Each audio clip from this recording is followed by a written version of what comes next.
ઘણી વખત એવું થતું હોય છે કે અમુક ફિમેલને પ્રેગ્નન્સી દરમિયાન એમની ડ્યુ ડેટ આવી ગઈ હોય છે, છતાં પણ એમને લેબર પેઇન સ્ટાર્ટ નથી થયો હોતો કે લેબર પેઇનના કોઈપણ જાતના સિમ્ટમ્સ દેખાતા નથી. તો અમુક ફિમેલ્સ લેબર પેઇન સ્ટાર્ટ થવાની રાહ જોવે છે અને જેના લીધે એ તકલીફમાં મુકાઈ જાય છે. જો તમે લેબર પેઇન સ્ટાર્ટ થવાની રાહ જોતા હોય, તમારી ડ્યુ ડેટ જતી રહી હોય, તો તમારો જે બાળકની આજુબાજુ જે મેલીનો ભાગ છે, જે બાળકને પોષણ આપતો હોય, એ છૂટો પડવા માંડે છે. ઘણી વખત બાળક અંદર સ્ટૂલ પાસ કરી લે છે, જેને અમે મેકોનિયમ સ્ટેઇન કહીએ છીએ. ઘણી વખત બાળક અંદર ડિસ્ટ્રેસ થઈ જાય છે, મતલબ કે મૂંઝાઈ જાય છે, અને આ એક ઇમરજન્સી સાઇન છે.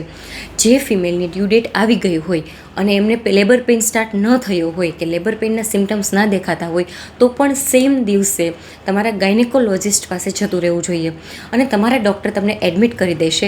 અમુક એવી જેલ આવે છે પર વજાઇનલ મૂકવાની, અમુક એવી ટેબ્લેટ આવે છે, અમુક એવા ઇન્જેક્શન્સ આવે છે કે તમને ડ્રીપ સ્ટાર્ટ કરી દે કે જેનાથી તમારો લેબર પેઇન છે એ સ્ટાર્ટ થઈ શકે છે.